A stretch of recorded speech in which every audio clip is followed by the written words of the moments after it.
আসসালামু আলাইকুম রহমতুল্লাহি বরকাতু। জিন জাদু চিকিৎসা। আমার নাম উবায়দুল্লাহ বড়ভূইয়া। আজকে ভিডিওতে আওয়ার উদ্দেশ্য হলো যে কোনো মানুষ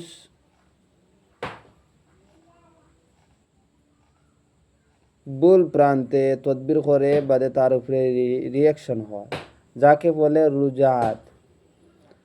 এই সমস্ত জিনিসটাকে বাঁচার জন্য আমি আপনাদেরকে আমল দিব ইনশাআল্লাহ।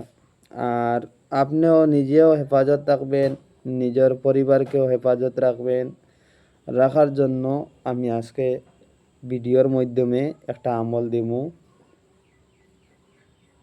তো যাই হোক, মা তার লম্বা না করে সোজা আমলের দিকে চলে যায়। যেমন কোনো জায়গাতে গেলাম, কোনো হুজুর কোনো লোক যাওয়ার পরে কোনো জায়গার মধ্যে গিয়ে যে সময় জিন্নাত ছাড়াইতে যাবার পরে যে সময় ঘরে ফিরে আসার পরে ভয়ঙ্কর স্বপ্ন দেখে বা হুমকি দেখে বা তাকে কোনো সময় বুকে পিঠে চাপ মারি ধরে মারতে ভয় দেখায়, এইরকম যদি করিয়ে থাকে তাহলে বুঝতে পারবেন আপনি যে আপনার করে কোনো চেক নাই। যে হজরতগণ, যদি প্রথমে তদবিরে অনেক জিনিস আছে, যদি তদবিরের মধ্যে ঢুকতে হয় রুহানি চিকিৎসা, আমরা রুহানি চিকিৎসা করি। আপনাদের যদি কোনো জটিল কোনো কাজ বা কবিরাজি করতে করতে হুজুরার কাছে দৌড়াইতে সমাধান হয়েছে না, তাহলে ইনশাআল্লাহ সরাসরি আমাদের ভিডিওর মাধ্যমে নম্বর পেয়ে যাবেন। অবশ্যই নম্বরে যোগাযোগ করবেন, ইনশাআল্লাহ আমরা চেষ্টা করব। আল্লাহ এক সাইট আপনাকে দিবেন। কারণ সবের পরেও আল্লাহর রহম লাগে। আল্লাহর যদি হুকুম না হয় তাহলে কিছু হবে না। দ্বিতীয় কথা হইছে যে মনে করেন আপনার দাড়ি নাই, আল্লাহর হাবিব সাল্লাল্লাহু আলাইহি ওয়াসাল্লামে ফরমাইন, যদি কোনো একটা ব্যক্তি যদি একটা সুন্নতরে রসুল্লাহ সাল্লাল্লাহু আলাইহি ওয়াসাল্লামর সুন্নতরে জিন্দা রাখে, তা 100 শহীদের সওয়াব পাওয়া যায়। সুবহানাল্লাহ। যাই হোক, তাহলে তদবির জগতে আসতে হলে অনেক কিছু ত্যাগ করতে হবে, পরেজ করতে হবে, করে তারপরে তদবির করতে হবে।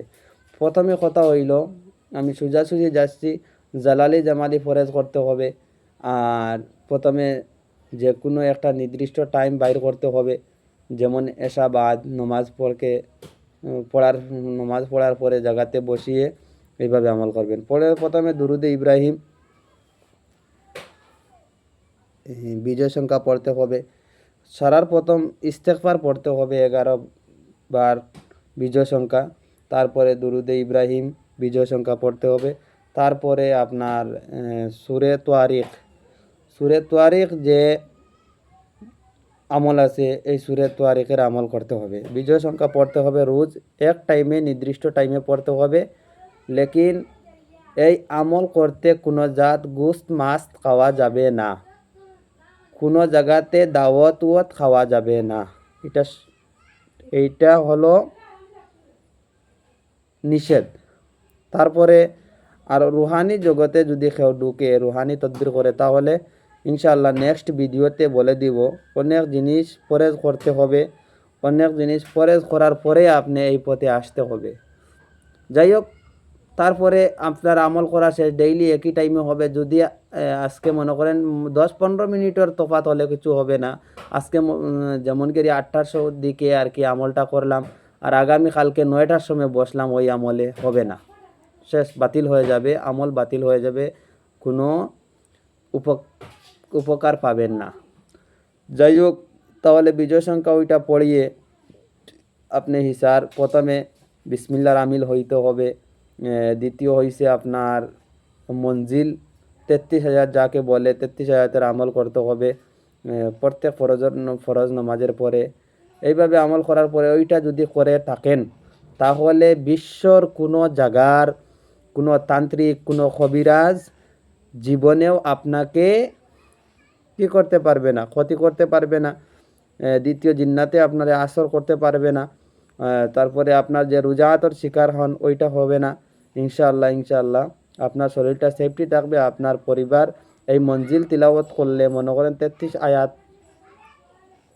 পাঠ করলে আপনার পুরা ফ্যামিলি হেফাজতে থাকবেন। ইনশাআল্লাহ কোনো ক্ষতি হবে না। একদম মৃত্যুর আগ মুহূর্ত পর্যন্ত এই আমল চালিয়ে যাবেন, আপনার ফ্যামিলি পুরা হেফাজত থাকবে। ইনশাআল্লাহ কোনো ক্ষতি হবে না।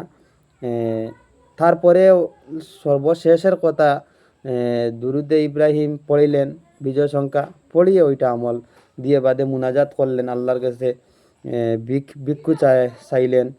কিন্তু হজরতগণ দাড়ি নাই, টুপি নাই, সুন্নতি লেবাস নাই, আর এই জায়গাতে তদবির জগতে পাও দিবেন না, খবরদার। নমাজ নাই, পাবন্দি হইতে হবে। প্রথমে পাবন্দি যদি হন না তাহলে কোনো আমল কাজে লাগবে না।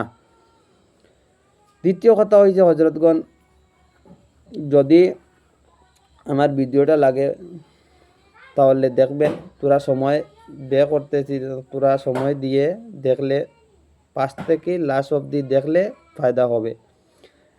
কিন্তু সব জগতে একজন উস্তাদ লাগে। যেমন একটা মাদ্রাসার মধ্যে যদি একটা ছাত্র পড়ে তাহলে তার উস্তাদ লাগে। রুহানি তদবির করতে হইলে রুহানি তদবিরের উস্তাদ একজন থাকতে হবে।